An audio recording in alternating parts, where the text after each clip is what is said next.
igizwe n'ibisata bitandukanye aribyo tugomba tubamenyesha. Hari igisata kijejwe inyigisho za Bibiliya, hariho igisata kijejwe ivugabutumwa bwiza, hariho igisata kijejwe gutazira no guhimbaza, hariho igisata kijejwe inyigisho rusange, hariho n'igisata kijejwe amasengesho.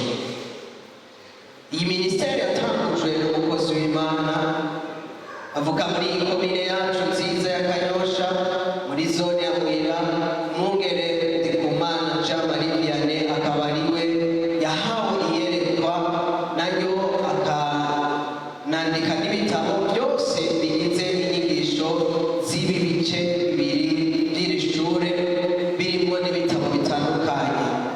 Reka nabinginge mwese aho muri mu byubahiro byanyu sabe uwagize iyerekwa n'umutambukanyi wiwe tubakomera amashyi menshi cyane. Nashaka kuvuga umukozi w'Imana, Imana itazi. Icyo kintu kirababaje cyane.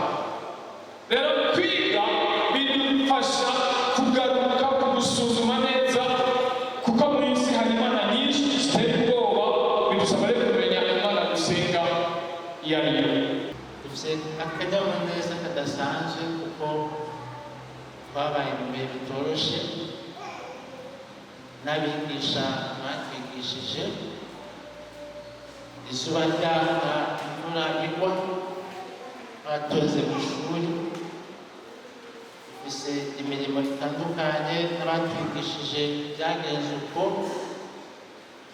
hari ibyo baheba, hari ibyo natwe twaheba, kugira ngo dushobore gutonda mu ishuri, tugire ubumenyi budasanzwe mu ijambo ry'Imana.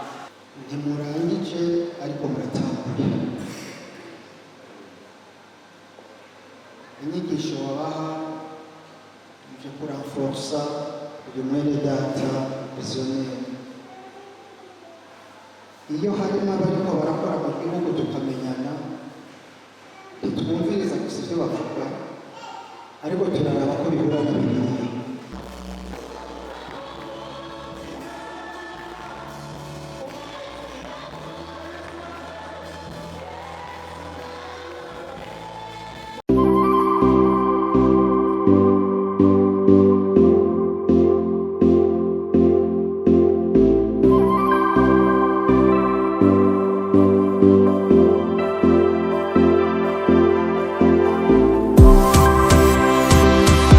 Télévision Tanganyika.